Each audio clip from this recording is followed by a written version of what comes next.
और इन सब वेपन का उपयोग करते करते आज हम आधे से ज़्यादा तो 40 के ऊपर के सब दिखते हैं, तो 30, 40, 50 कुछ छोटे भी है। तो इतने सालों तक हमारी जो समझ थी, हमने समाज से जो सीखा, हमने समाज से जो पाया, हमने जो अपनी मति से कुछ जानकारियों से जो किया, इससे हिसाब से हम जीने लगे। तो हमें मजा नहीं आ रहा है कहीं। हाँ, कोई पैसे के पीछे भागा, पैसे आ गया तो क्या मजा आ गई, फिर वो भाग रहा है। कोई प्रतिष्ठा के पीछे भागा, प्रतिष्ठा मिल गई तो फिर मजा आ गई, फिर वो भागा, वहां से वहां जाओ, वहां से वहां जाओ, वहां से वहां जाओ। कोई पढ़ने लगा तो पढ़ के एक स्टेज पर पहुंच गया तो भी मजा नहीं आई। कोई दूसरा आया तो वो तो उससे भी बढ़िया है।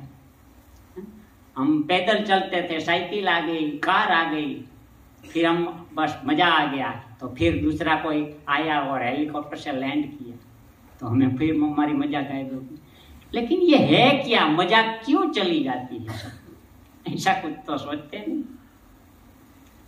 तो हम जो उस परम पिता परमात्मा है उसकी रचना को सिर्फ देखे, कोई सृष्टि को देखने का कुछ नजरिया बदले, कुछ समझे, तो हमारी दिशा और दशा बदल सकती है। दिशा को सिर्फ बदलना है तो दशा बदलने में देर नहीं लगती। तो इस दशा और दिशा को बदलने के लिए यहाँ हम पधारे हैं मानस योग साधना केंद्र के अंदर, और इसका ये शताब्दी वर्ष है। तो क्या है ये मानस योग साधना?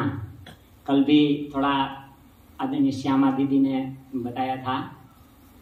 तो मानस योग साधना क्या है?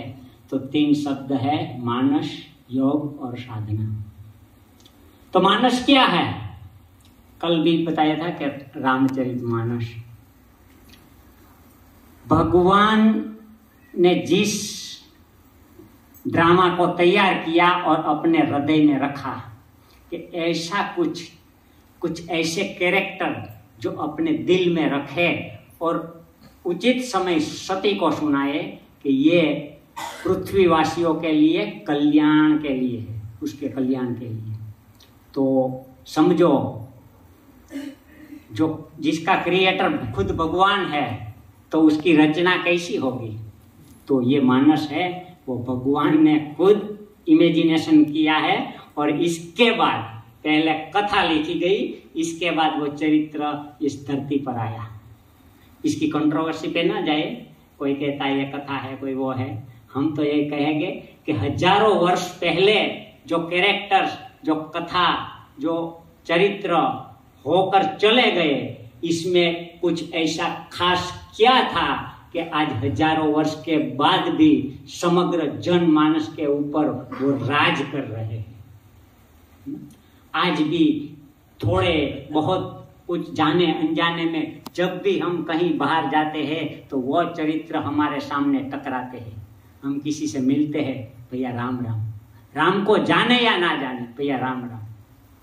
क्या है ये चरित्र, क्यों है?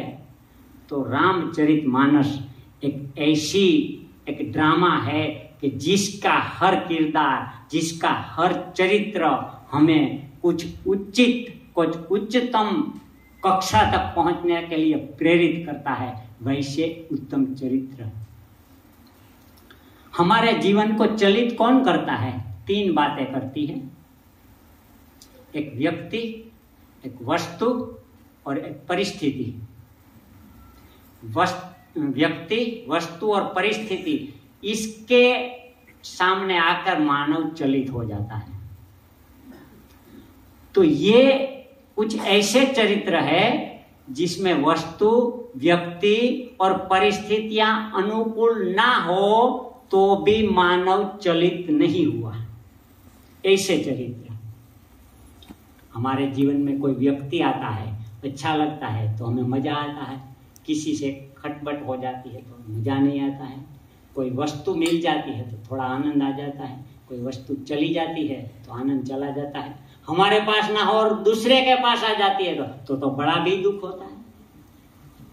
और परिस्थितियां हमारे अनुकूल नहीं होती, सब हमारी वाह वाह करते हैं तो मजा आता है, कोई डांट देता है तो दर्द होता है। तो सोचो कि ये परिस्थितियां, वस्तु या व्यक्ति हर एक सामान्य आदमी के जीवन में कैसी आ सकती है, तो उसकी टोच की इन चरित्रों के